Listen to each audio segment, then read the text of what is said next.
小朋友你们好吗？我是浩，我是一个东北的文科生。东北文科生其实就俩出路嘛，要不站在这儿讲，要么百花文学奖，对吧？高中的时候我就在文科火箭班，文科跟火箭都不挨边儿，成绩呢年组前50，别人一听，哎呦兄弟你是学霸呀，我都想当一个真正的学霸呀，但是我们学校一共就100个文科生，除去艺术生、体育生就剩50个，我们班真正的学霸其实就俩人，其他人都是学霸。其实我一直在扮演一个追赶着别人的人，一边追赶别人，一边怕被别人赶上，一边努力一边在质疑努力到底有没有用。有用，奋战了3年，我最后以载入史册的成绩考入西南政法大学法学院。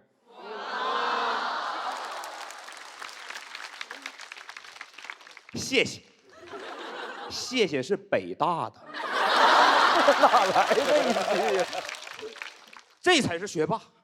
而我是当年辽宁省的最低分，我就一直在想，为什么我从来没有遇到一个人能让我在学习上享受那种碾压别人的快感？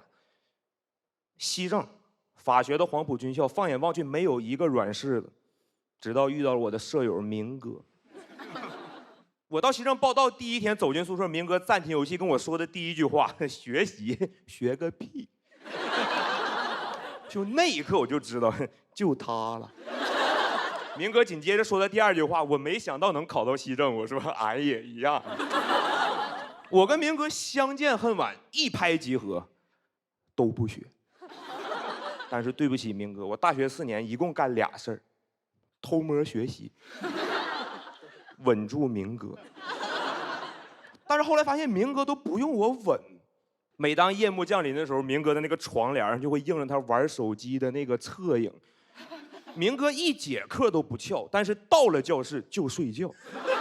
但是第1次随堂测试的时候，明哥提前了1个小时交卷，整个考场面面相觑，我冷汗都下来。我心想不会吧，可后来发现他是真不会呀。法学这个学科的每天的生活就是从中国法背到外国法，最后背的毫无办法。而明哥的日常每天一醒就往床上一躺。第1次外国法测试，我勇夺倒数第2，明哥倒数第1。但是明哥没挂科，明哥高兴坏，他说：“兄弟，你看洋人拿咱俩毫无办法。”明哥说：“兄弟，咱俩没学都没挂科，咱俩要学了不无敌了。”我学了。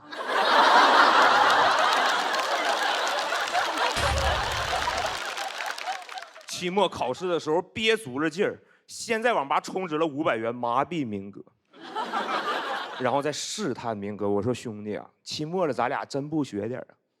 明哥睡眼惺忪，哎呀，法学，正义的人不用学，坏的人学不好。这孙子是不是点我呢？但是每次复习完之后，我回到宿舍第1时间就要确认一下明哥那个影子还在不在，每次都在，真的让我特别的安心。但是每科成绩下来，明哥分都跟我差不多，有的科明哥还比我高几分，我就有点害怕了，怎么甩不掉呢？就我当时那个心情，朋友们，你们读过《聊斋》吗？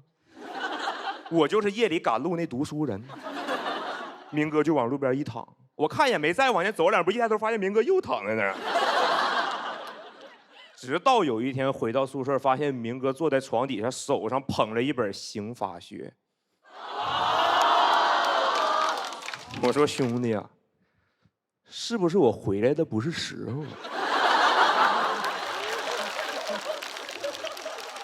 明哥说这书买了从来没看过，都落灰了，我擦擦。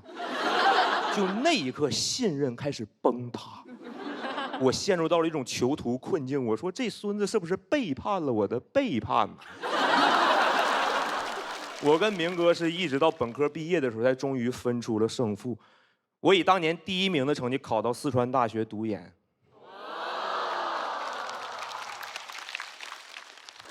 明哥没有了音讯。但是我在读研的时候，偶尔会看着明哥在朋友圈转发各种各样的法学期刊、法律论坛。明哥在我眼里有点像法律界的微商。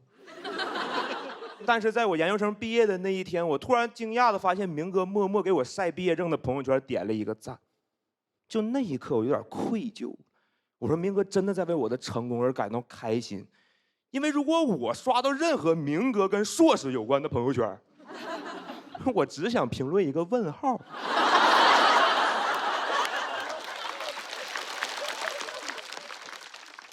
后来毕业了，就去了一家律所工作。工作的有一天，突然跟我大学另外一个同学打电话，就突然想到了明哥，说：“哎，明哥，明哥，你还记得吗？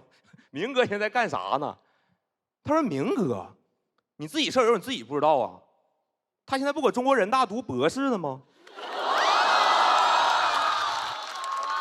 我们撂了电话，我老难受了。我想，明哥太坏了。他怎么能扮猪吃老虎呢？那仔细一想更难受了，我才是猪啊！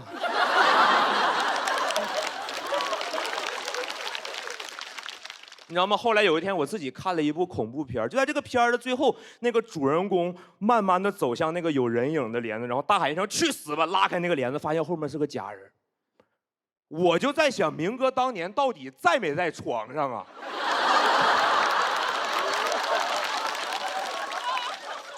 去年的时候，明哥邀请我去他老家去玩去了。有一天我们吃完晚饭，路过他以前念书那个高中，那个高中门口有一块石头，上面密密麻麻刻满了名字，就是那个高中历届的考生。明哥赫然在列，那个石头像一块封神榜，明哥是神，我疯了。我说兄弟，你咋从来没说过你高考没考好？明哥说，我咋没说过？我不说了吗？没想到能考到西政啊。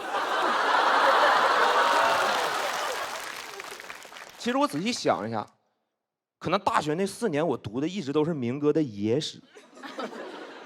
在明哥的正史里，史官是这么记载的：即使明哥高考失利，但是依然考到了5院4系，大学4年无一挂科，轻松毕业。考上研究生，在明哥看来甚至不值得发朋友圈庆祝。最后顺理成章的读博深造。但是每个人都有自己的史书，在我的列传里，史官也曾记载过一句话：“我赢过考生。”谢谢大家，文浩。大家好，我是西七。实不相瞒，实不相瞒，朋友们，现在呢，我已经把自己当明星了。但我不希望别人把我当明星，因为大众对明星有很高的期待，期待他们有高尚的品格、完美的外表，而我没有高尚的品格。确实，现在比以前更红一点了，应该要有一些社会责任感，但也是因为比以前有钱了一点儿，这个道德感呐，有一些滑坡，可以说是穷人还没乍富，小人已经得志了。今天小人主要是给各位禀报一个吵架的故事啊。去年年底的时候，我跟谢谢、月明3个人去游乐园里面做，这个是拍给号的吗？这个是拍给那个小人。OK， 去年年底，我跟谢谢和月明3个人一起去游乐园里面坐过山车。我们当时下定决心买了快速通道，因为想坐第1排。检票的人跟我们说前面没有人，我们上去就是第1排。结果我们上去之后，发现已经有一对情侣坐在第1排了。我说：“哎。”上去我就说：“你们怎么在这儿？那我怎么办？”我后来回想起这2句呀，我好像去抓奸的。那对情侣就说，他们2个人是上一波没有坐上车的乘客，因为上一波有一个小女孩跟她的父母一起来的，那个小女孩呢身高不够，她的父母就自己去坐了。然后他们俩就自愿留下来照顾这个小女孩，我根本不相信，你们相信吗？哎，世界上怎么会有这么不负责任的父母，和这么爱负责任的情侣？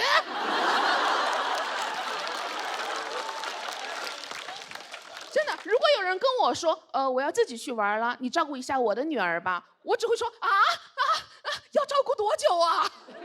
要到她上大学吗？我当时非常笃定，他们两个人就是上一波做完之后没有从离开的通道走，直接过来重新做的。我之所以会这么想，因为我每次都想这么干。我当时就问他们，我说那小女孩在哪儿？没看见啊。他们说被她的父母接走了呀。我说哇，完美的不在场证明。我当时很生气，因为我觉得你们明明是钻空子，竟然给自己找了一个这么高尚的借口。我就说不可能，你们就是骗人。他们竟然说你先不要着急。我说欧某，他也会演好人了吧？什么都要站着呀，高尚你要站着，大度你要站着，第一排你倒是坐下啦。我就跟他们吵了起来。好吧，只有我一个人在吵，因为后来那个站台上的人越来越多啊，把我们团团围住，开始看热闹。他们两个人声音就越来越小，因为人都要脸嘛。我也想要，但我有职业病，观众越多我越兴奋啊。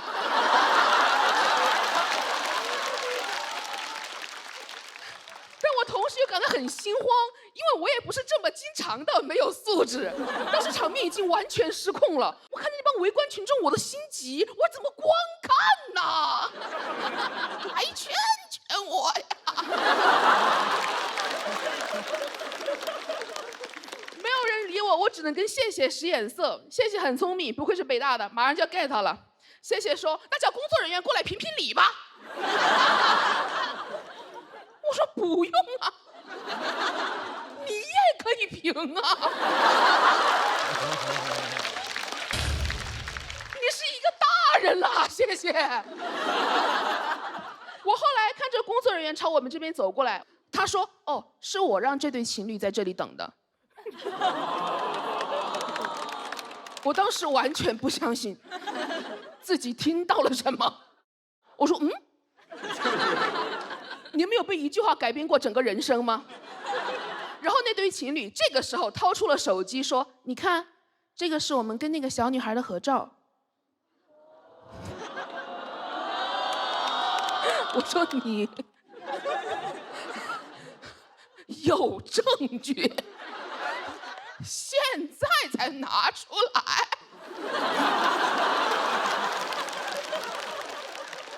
现在所有人都盯着我看，我要怎么收场啊？我说啊，原来是误会呀，搞错了啊，没事，大家都系好安全带吧，我从这里跳下去就可以了。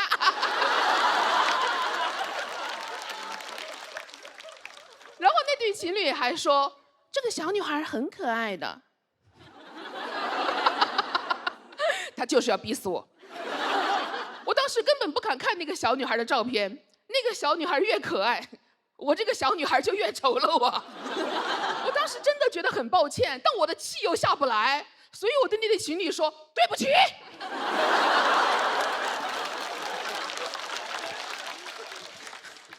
他们俩马上就原谅了我，像是已经等待了很长的时间。他俩说没关系，人就是会有情绪崩溃的时候。我从来没有在我人生的任何一个瞬间输得这么的彻底，架吵输了，素质也没了，人品更是不能细品。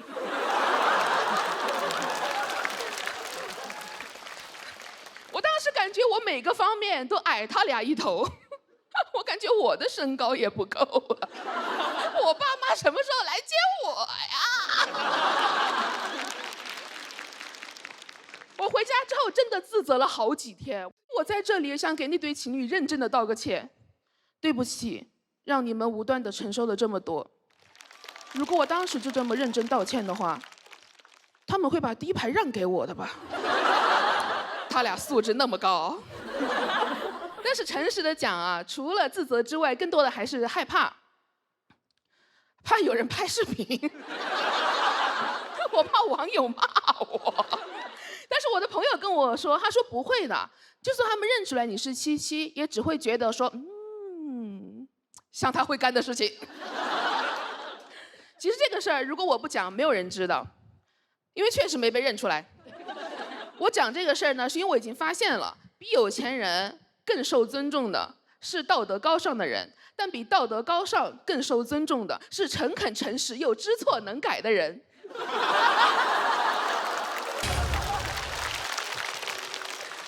我确实做的不对，但是没有想到吧，我通过讲述这个故事，讲述我的反思，成功实现了道德领域的弯道超车。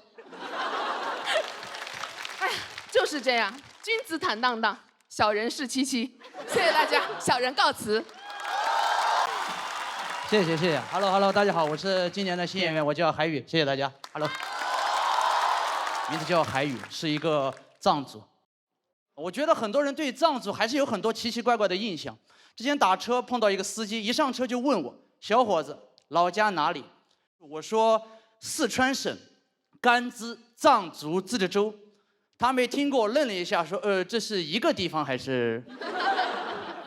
我说：“一个地方。”他对我很好奇，开始观察我，透过后视镜，我能感觉到他想夸我的家乡很漂亮。但他应该是第一次见到藏族，所以他观察过后是这么夸的：“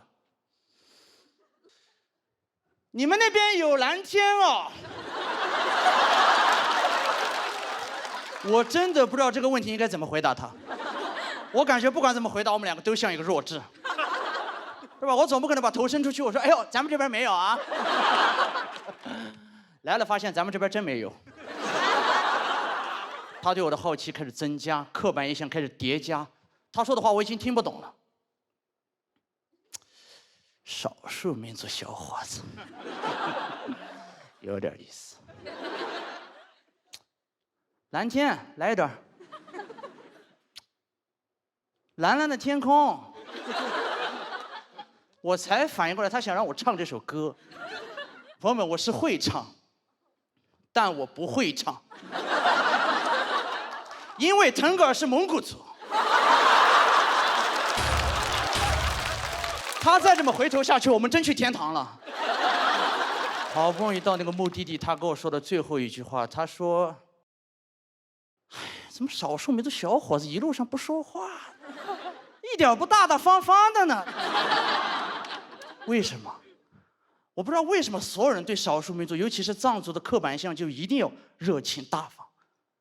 不是的。”我们那边也有我这种 INFP 藏族，草原上除了牛和马也有小蝴蝶。我就是那种不敢跟人发生冲突，害怕打架吵架，会把委屈吞在自己心里的那种讨好型藏族。最怕的就是他这种索取型汉族。我感觉我只要给他报了我的民族身份，我的笑容就得挂在脸上，印在脸上。包里面装满了牛肉干，脖子上挂60条哈达。一上车他说：“先生，手机尾号。”说：“不要管那么多，扎西德嘞。”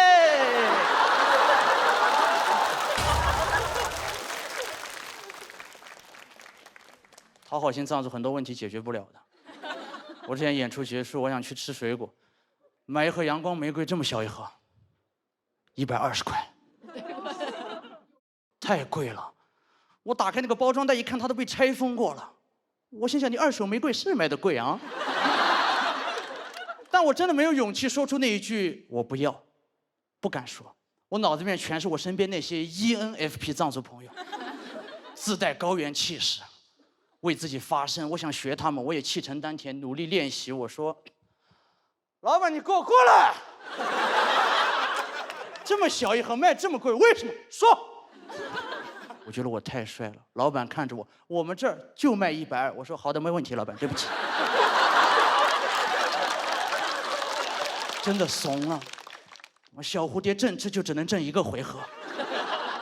我回酒店吃那个阳光玫瑰，哎呦，越吃越委屈，越吃越委屈，但眼泪还没掉下来。阳光玫瑰就吃完了。我好想变得爽快一点。就在这个时候，我看了我酒店桌上的维他柠檬茶，真茶真柠够真够爽，要做就做最爽快的自己。INFP 喝完直接变 IMSK， 我是爽快的蝴蝶。我也知道这个广告出现的有点突然，但我要挣钱买阳光玫瑰，刚刚花了120块钱。不想当老好人，从那天起我发誓我要改变我的性格。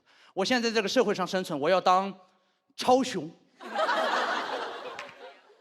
我想自信一点，我觉得这个社会上有很多群体是过于自信的，那么能不能把他们的自信分我一点儿？比如说唱歌手，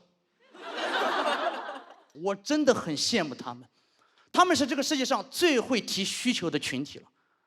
我看过他们的演出吗？一上台就开始提需求了。Put your hands up. Give me some noise. 我也不是这个意思，他们 please 都不说的。我很羡慕他们，因为他们会非常在演出结束非常张扬地问出一句：“我是谁？”太帅了！我看他们的演出，我知道他们的名字，我都忍不住喊了几句。我觉得藏族很适合当 rapper， 真的，因为我们那边的高原文化和说唱文化就是有很多共通之处的。比如说，我们那边也有很多 beef。beef 也是我们那边的第一生产力。我们还有 beef 干、beef 面，还有大家最出名的毛 beef。但你们从来不听藏族 rapper， 你们只会去听维族 rapper， 对吧？那些新疆 rapper 名字寓意好，又酷又帅，爱热。那吾克热，一听就烫。你很难出去跟别人说，我反正喜欢尼玛。我喜欢。我有个好朋友，他的名字叫扎西尼玛，一听就超雄。他的性格，他都不属于那种快乐小狗，他属于那种快乐藏獒。谁需要他的名字，他咬谁。但这篇内容一定要提他的名字，因为他的名字现在在互联网上已经被污名化了。给大家介绍，尼玛在藏语里面它其实是太阳的意思，所以这篇内容提到他的名字，热度肯定不会低的。我想学他，我也想咬人。我回到那个水果店，我反思自己，我就是信息给太多了。rapper 不会碰到这样的问题，他给我报价120，我脑子里面在想啊，120。啊，这也太贵了！我要不要说120好贵？啊，说了他会不会笑我？啊，我要不要说？要不要说？哎呀，好害怕，好担心。rapper 过去直接，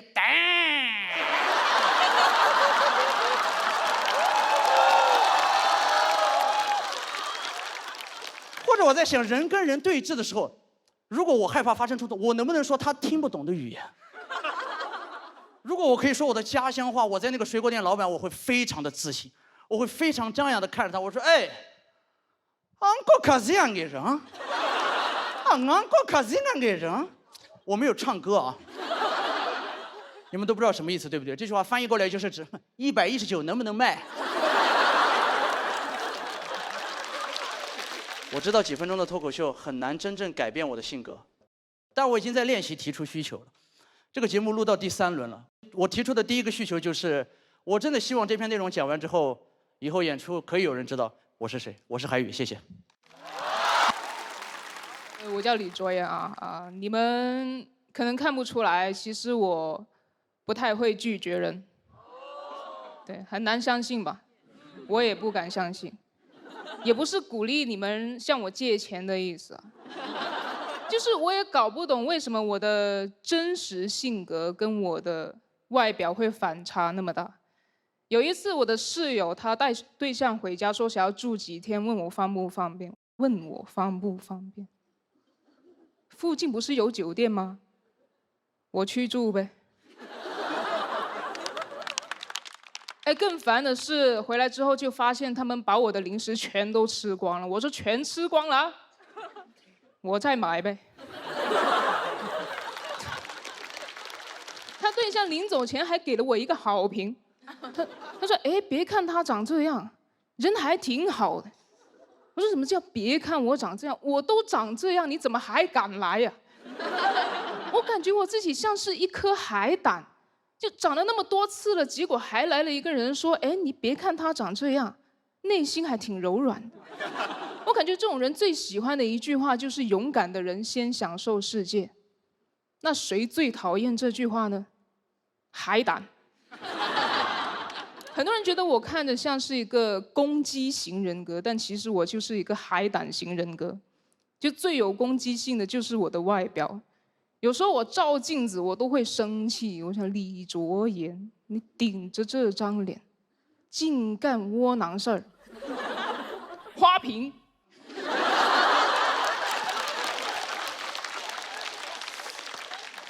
但是我知道在座肯定不止我一个人这样，你们身边应该有那种人嘛，就是他看着跟谁关系都很好，但其实谁都特别烦他的那种，有吗？有。如果你身边没有这种人的话，有一次去演出完嘛，跟几个玩得好的演员约着去聚餐，然后那个人也凑上来说：“哎，我能去吗？我也饿了。”肯定不能啊。你去了，我们讲谁的坏话？而且，如果我们一开始就想他来的话，是不会让他问出“我能去吗”这句话。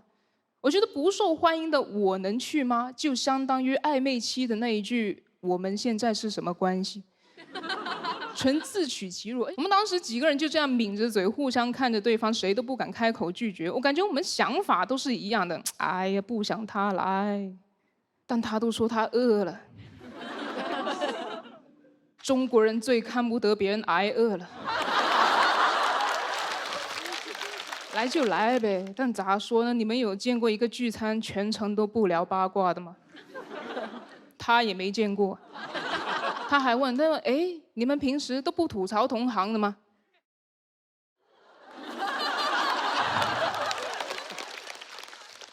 平时吐槽啊，这不主咖来了吗？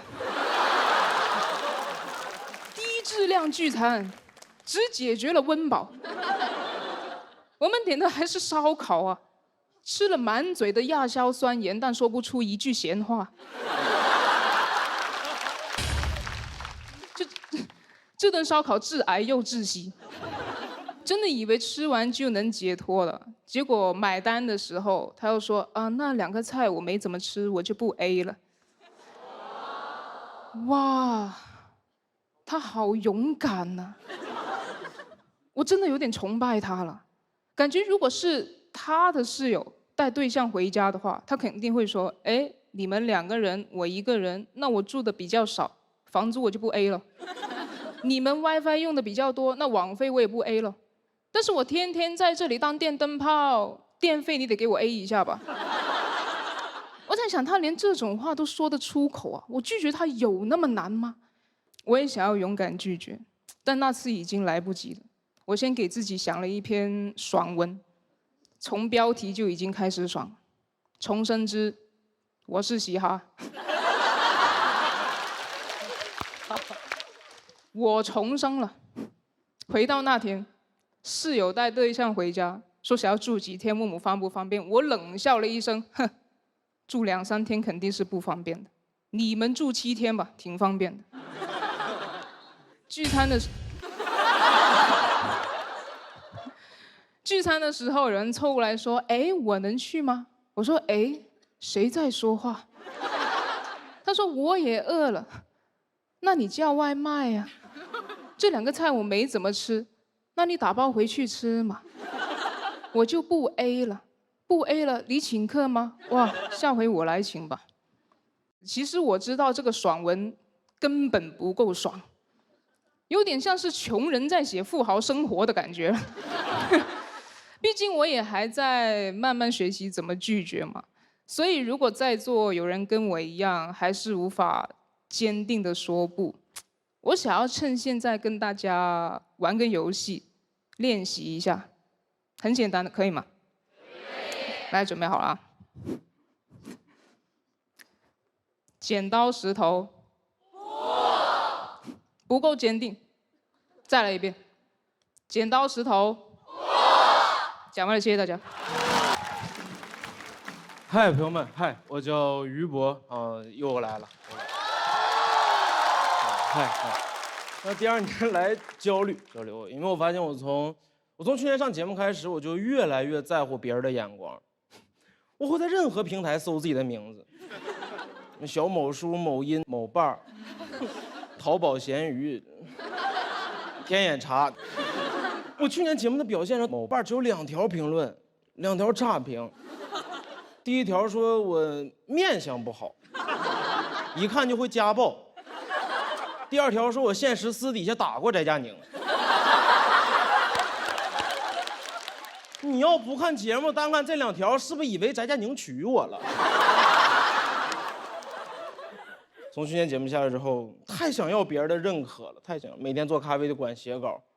第一件事，先拿出微信看有没有那朋友恭喜我，看着恭喜就点开，妈一条消息，恭喜你获得5万块钱贷款额度。我想要那种认可，我发现从小到大得到的都是那种玩笑式的认可，那种不真实。我高考毕业的升学宴上，我爸一个朋友用开玩笑的口吻给我搂到怀里说：“哎，于伯，上大学了，这把发挥的不错，运气挺好，这把让你掏着了。”啥叫掏着了啊？那是大学呀，还是厕所啊？发挥的不错，我不是复习的不错吗？我怎么就那么会发挥呢？我是黑化肥。会发挥。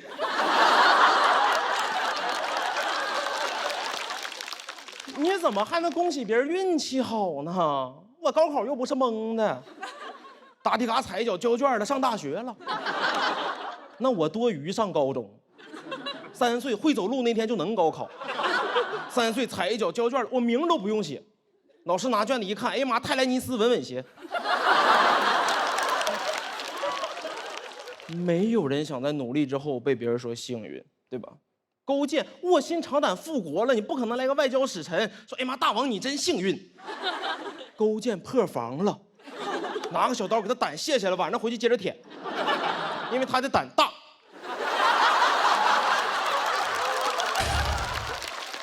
他肯定也是主动分享自己当年有多努力，想让别人夸他吧。对吧？卧薪尝胆这事儿，他不自己主动往外说，谁知道啊？那胆不是他睡觉之前偷摸舔的吗？他舔胆时候直播了，直播板块是猎奇吃播，舔一口胆4个机位，第一口让粉丝先舔。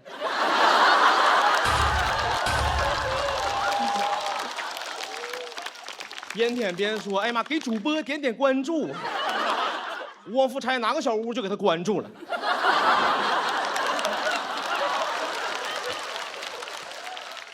不可能吧？不可能吧？因为越王要是会开直播，就不是越王，是王越。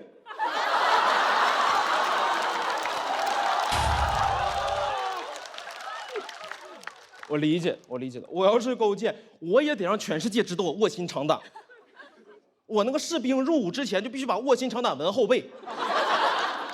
岳飞闻精忠报国，就闻卧薪尝胆。士兵都害怕，说：“妈，大王新字笔画太多，能拿拼音带吗？”卧薪尝胆都不会是我们的历史典故，是我们的体验项目。我在川沙那儿修一个尝胆乐园，我们乐园能直接喝鸡尾酒，尝胆冰茶。吉祥物是赵子龙，因为他浑身是胆。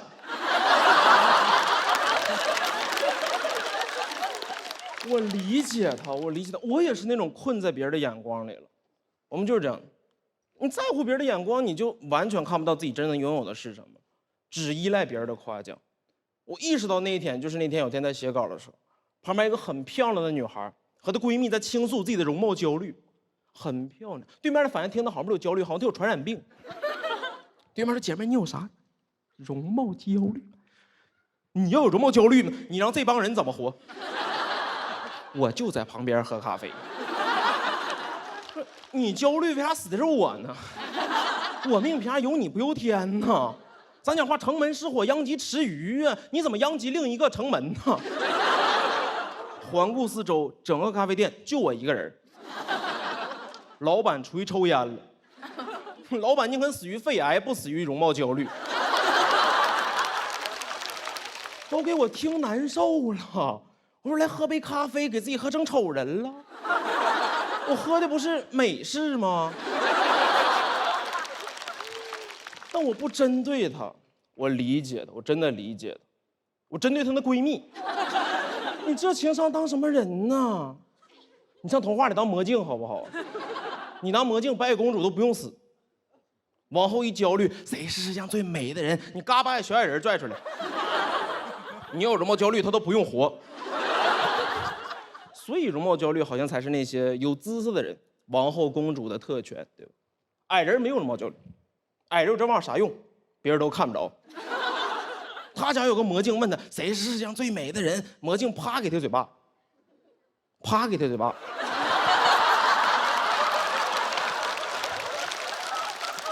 说你怎么那么能说那么有用的呢？还全世界，你在你家排第7。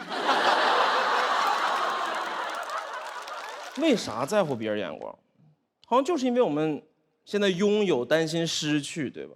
所以我就理解他，但我不完全理解，因为我就没有容貌焦虑，我有容貌绝望、容貌抑郁、容貌双向情感障碍了。但可能这就是时代的命题，对吧？你活在别人的眼光里边，所有人都是你自己的魔镜。所以，与其问魔镜，你应该直接洗脑魔镜。王后那天就应该跟魔镜说：“你用最直接、最不绕弯子、最一针见血的方式告诉我，我为什么这么美。”说实话，镜子里面应该是我们自己的映射，对吗？我其实很早以前已经问过镜子，谁是世界上最好笑的人了。我看着镜子里面的倒影，我知道他已经给过我答案了。他说赵本山。我讲完了，谢谢你们。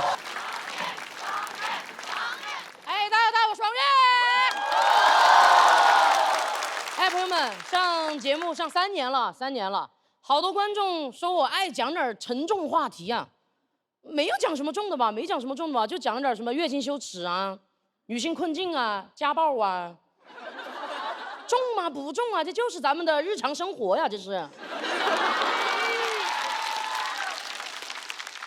哎呀，还有观众给我发私信说，好心疼这个王悦啊，他是个淋过雨的人，还这么乐观。那你真的小看我了，我是个发过大水的人。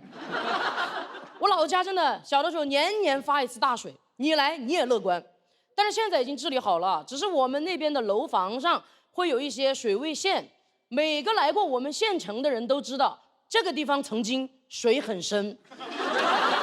我给大家隆重介绍一下我的家乡啊，四川衢县，水到渠成的衢。你感觉大水不来，我们县城没名字。我们县城唯一的景点，它叫龙王庙。大水来了都不知道往哪里去，一看这儿有个龙王庙，兄弟们冲啊冲啊！但这里也是中国的黄花之乡啊，就是那个黄花菜都凉了的那个黄花。每年发大水的时候，满城都飘着黄花，好壮烈啊，好浪漫啊！所以我故事里的小黄花从我出生那年就飘着。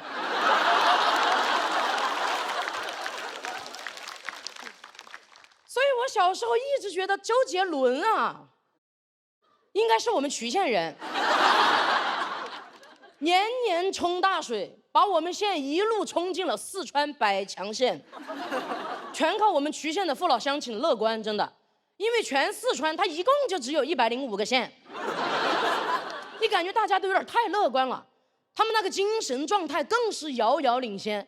有一年我们县城里那个波司登羽绒服，他搞了个活动策划，请了3个外国人坐着滑翔伞在我们县城上空盘旋。我放学回家路上看着我们全县城的人都端着稀饭往天上看。过了一会儿，全县的传开了，说外国人打进来了。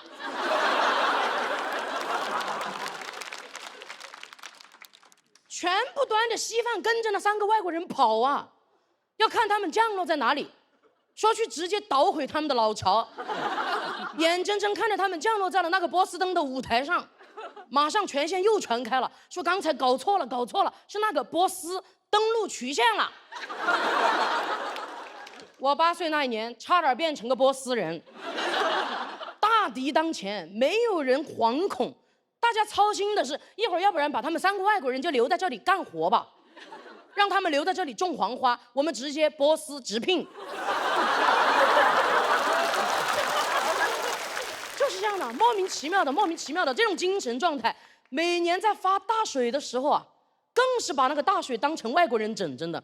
只要暴雨连下3天，所有人都在街上开始疯狂购物，奔走相告，就站在那个水旁边在那喊涨了。你感觉他看的不是大水，看的大盘。你也不能说大家盼着发大水吧，至少大家不怕发大水，因为以往的生存经验就告诉过我们，这个大水的极限在哪里？在6楼。也不是年年都到6楼啊，有的时候到1、2楼它就涨停了。我家就住1楼，妈呀，年年都被套牢啊！我们家里都不，你把我套牢了，真的。家里都不敢怎么装修，真的。平时差不多看着就是毛坯房，一发大水的时候清水房。大水退了，你把门一推开，妈呀，完全破防。每年楼层低的人，你就得抓紧时间，赶紧往楼上搬。我从小就学会了向上社交。那些楼层高的人，他们也习惯了向下兼容。一下大雨就帮着把别人家值钱的东西往自己家里搬。每次搬出来第一样东西那就是麻将桌，然后是电视机、电冰箱、老人，也就是我奶奶。大水都淹到膝盖了，她还坐在那个藤椅上，一边泡脚一边骂。等大家把东西全部都搬上去了，把她连人带椅子的往楼上搬，你才搞懂她在骂什么。她骂你把她麻将桌给她搬走了。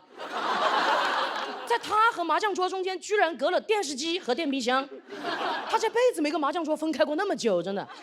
就大水涨上来，楼层高的人也开始断舍离，把自己家里平时就需要搬下楼才扔得了的东西，开始直接往水里扔。我也顺手就把我书包扔了。知识就应该在海洋里。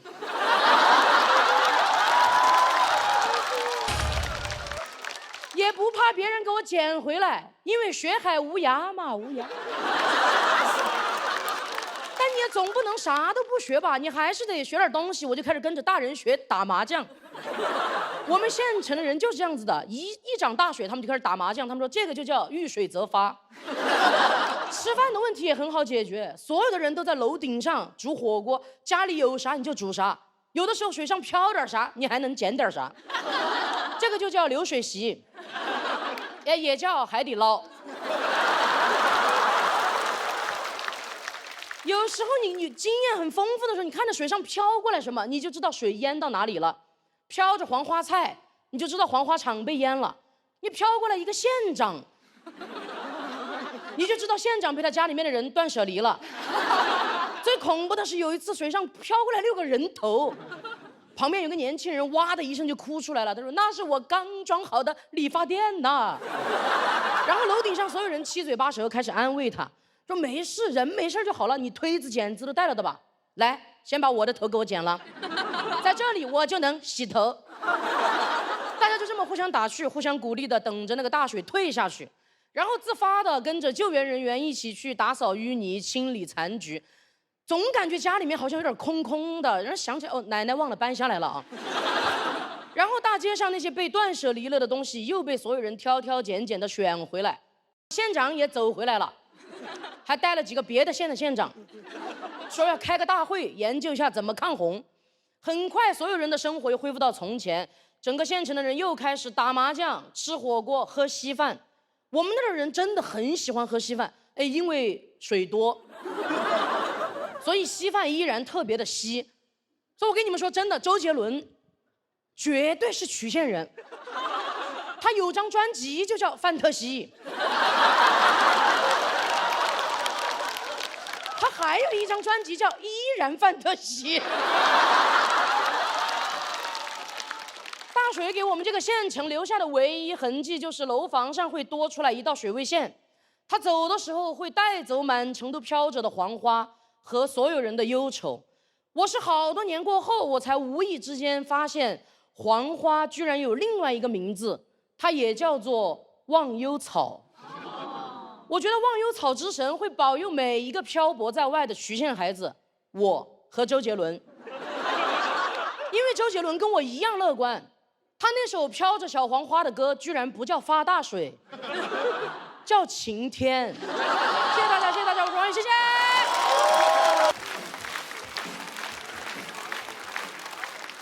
Hello， 大家好，大家好，我是徐福气。第一期说了我没有负面情绪，对吧？其实我觉得我也不是真的没有负面情绪，只是我发现现在我好像能允许很多事情发生。我觉得我可以对所有事情说没事儿，所以重新介绍一下自己。大家好，我是没事儿人。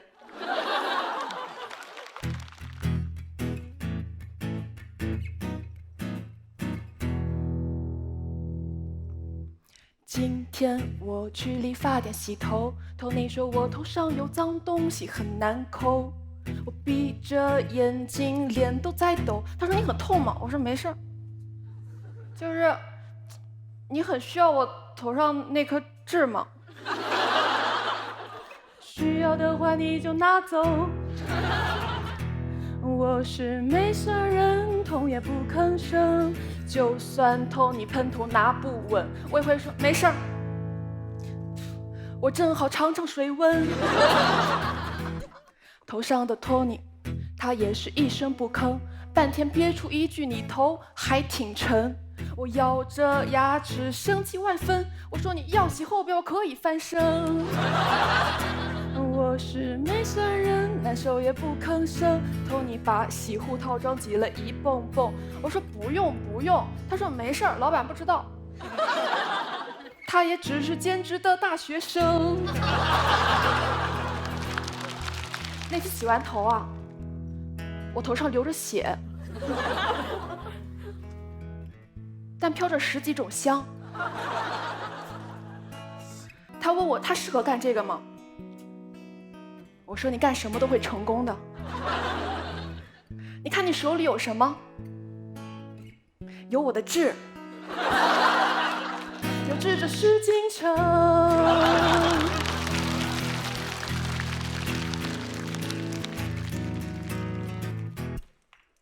去年我谈了一个男朋友，他有一条浴巾，先擦脚后洗头。我拿着浴巾手都在抖，我说你一条浴巾够用吗？他说没事儿，我这条浴巾啊分区域的。我一头擦脚一头洗头。我是没事人，难受也不吭声，就算他拿浴巾让我闻闻，我也可以只闻香的那头，但香的那头也有脚臭。因为他浴巾一挂头对头。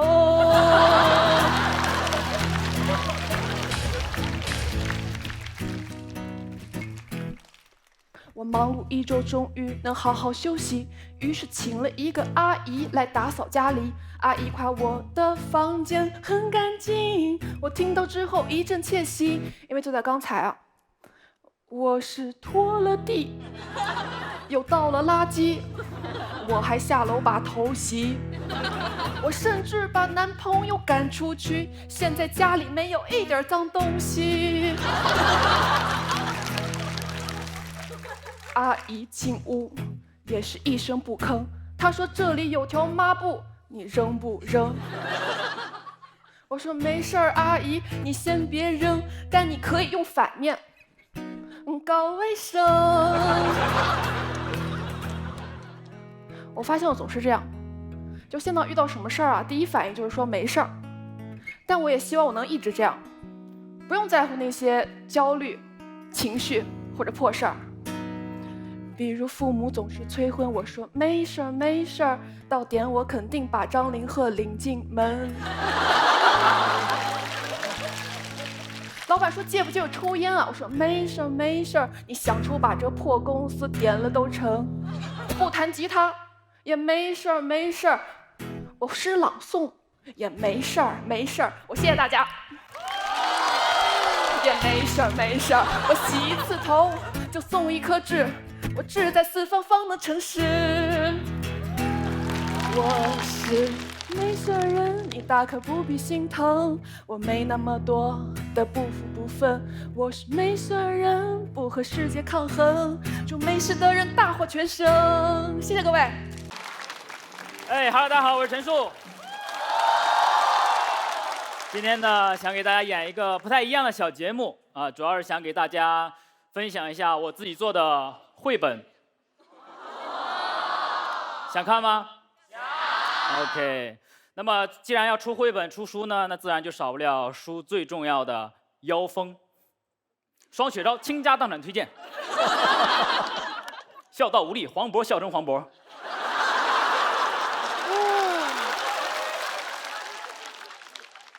治愈神漫，黑灯复明。我都看不了这个。以上推荐呢，均未经过本人同意啊。那么接下来呢，就请欣赏陈数的喜剧绘本《关于蜗牛为什么往上爬》。关于蜗牛为什么往上爬，通常有这种说法：高处往往有更多的植物和叶子可供它们觅食，因此蜗牛就会开始往上爬。白天爬5米，晚上滑4米。终于在第6天的时候，秋天来了，叶子都落到了地上，于是蜗牛开始往下滑，白天滑5米，晚上爬4米。终于在第6天的时候，树又长高了。蜗牛叹了口气，真难啊，高树。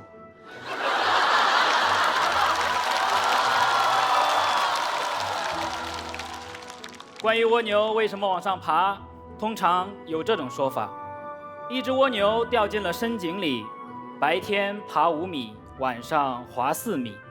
充满智慧的人们都在讨论它会在第几天爬到终点，最终却没有一个人去搭把手。麻木不仁的人类呀！蜗牛这样想着，于是蜗牛放弃了，一直滑向井的深处，白天不出门，晚上不出门。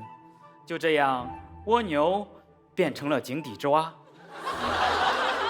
井底蚊子很多，于是井底之蛙点上了一盘蚊香。关于蜗牛为什么往上爬，还有这样的说法：蜗牛也想去外面的世界看一看，于是蜗牛发愤图强，白天爬5米，晚上打滴滴。终于，蜗牛爬到了法国，这里的餐桌十分恐怖。麻木不仁的法国人呐！这个吃蜗牛的社会。蜗牛继续赶路，爬到了瑞士，这里的雪山十分寒冷，蜗牛缩到了壳里，变成了瑞士卷。最后，蜗牛回到了国内，终于摆脱了食物的命运，成为了一个新能源车的门把手。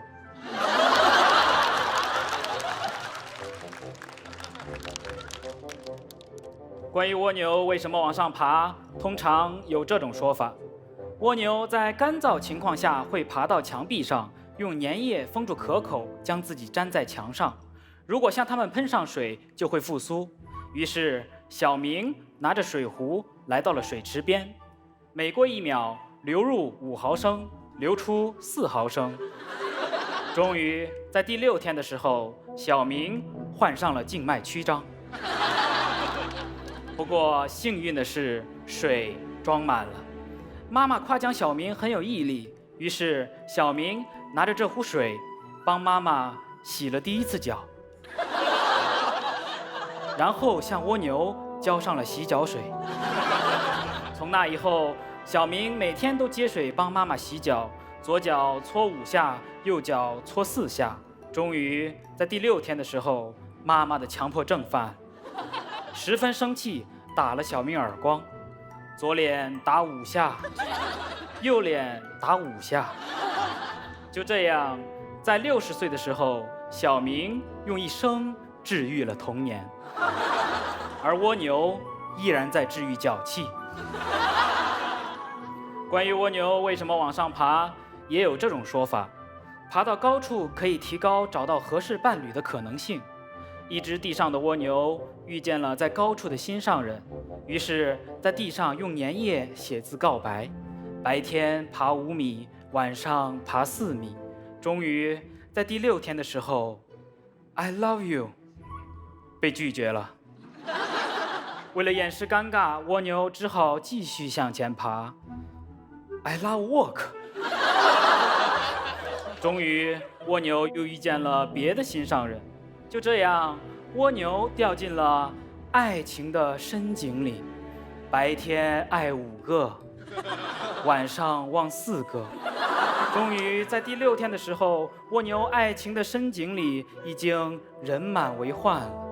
于是，蜗牛当上了2房东，客厅隔5间，卧室隔4间。就这样，蜗牛的深井变成了一个法式蜗牛披萨。关于蜗牛为什么往上爬，通常有这样的说法：蜗牛背着那重重的壳呀，一步一步地往上爬。阿树阿上2只黄鹂鸟，阿西阿西哈哈在笑它。葡萄成熟还早得很呐，现在上来干什么？阿黄阿黄，梨儿不要笑，等我爬上，阿西阿西哈哈在笑它。终于在第6天的时候，蜗牛偷走了鸟蛋。白天偷5个，晚上偷4个，于是蜗牛孵起了鸟蛋。白天孵奥运，晚上孵奥迪。终于，黄鹂生气了。白天闯5关，晚上闯4关。就这样，小明被学校开除了。关于蜗牛为什么往上爬，小明的爸爸妈妈和老师并没有向他耐心解释。长大后，小明离开了家乡，外出打工，白天打5份，晚上打4份，双周上5天，单周上6天。就这样，小明成为了一个永远也不知道蜗牛为什么往上爬的大人，空有一身的财富和一身的静脉曲张。关于蜗牛为什么往上爬，每个人都有不同的答案。而当人们讨论答案的时候，蜗牛已经在往上爬了。谢谢大家。呀，哎，谢谢大家好，我是大木。哎，大家好，我是晃晃，我们是肉食动物。哎，最近看了很多西部牛仔电影，啊，我也很想看。那我们今天就演牛仔怎么样？可以啊，那我演牛仔，你演牛。我不演牛，我演牛仔。那你演牛仔，我演牛。你也不演牛，你也演牛仔。我们俩都演牛仔。哎，那谁演牛？不，没人演牛，没有人演。我们俩都是仔。仔。谁跟你是仔仔呀？我们2个都演牛仔。哦。我们就演这个牛仔电影里面最经典的桥段——决斗啊，就那种。哎，对，我们就从骑马登场开始，好吧？骑马登场，帅那种是吧？哎，对。高大大，高大大，马呢？滋儿，我的爱马。谁让你骑个破电瓶车上来的啊？老快了。4条腿的。就是你要跟我决斗啊，小胖子！问你说话呢？骑什么旋转木马呀？说了可爱呀。就是你要跟我决斗啊？对，就是我，胖。我就是杰克，外号快枪手。砰！吹，往外吹。我就是小帅，外号那个男人。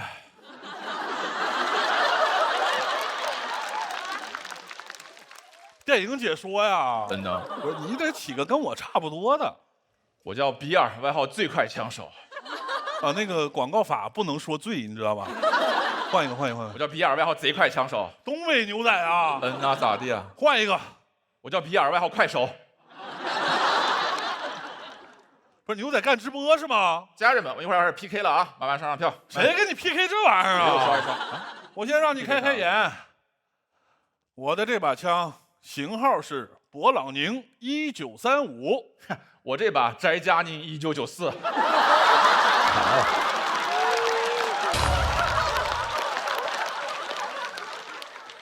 这枪也太暴力了吧！拿过奖的枪，开玩笑的。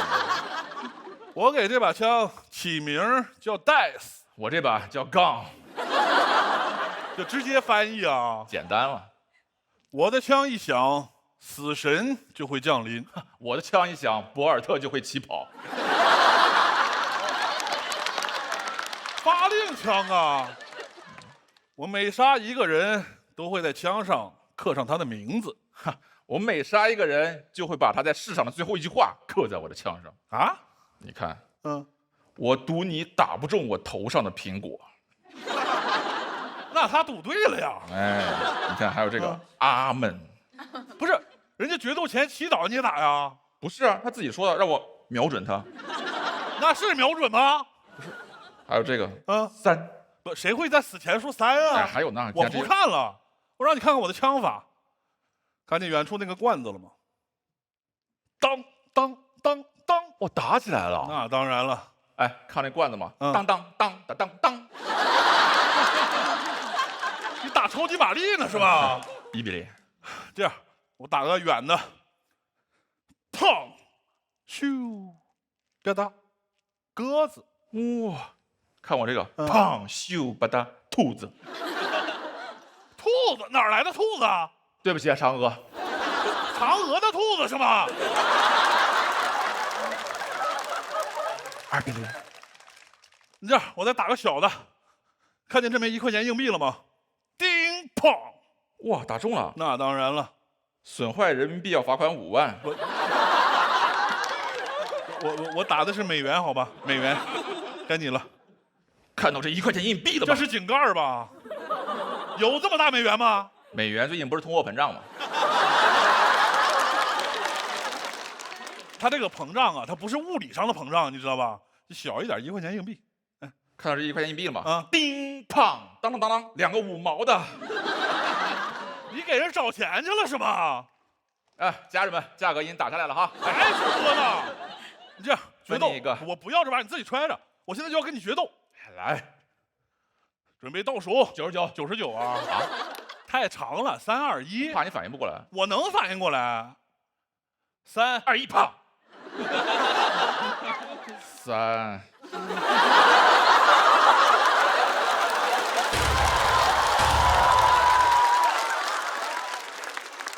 3是这么来的是吗？第11个。你这样，你只喊2，你只只喊喊2 2就好了，好吧？只喊2，行，来，好吧？3、2、1、3、1、3、1，又咋了？死循环了。只喊2啊？我让你只喊2，没让你一直喊2啊。不然？你这样，我来喊3、2、1，砰，然后我们同时开枪。然后你中枪？不，你中枪，我中枪。哎，凭啥？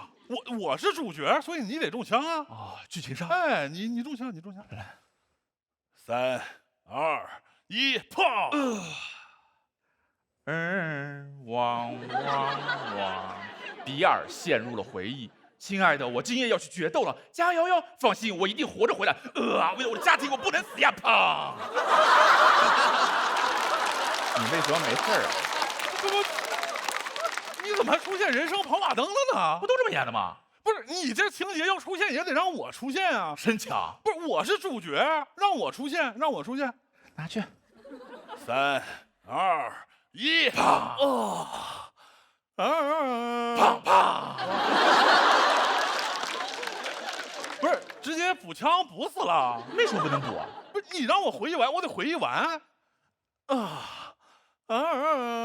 汪汪汪！你老婆手有点短啊。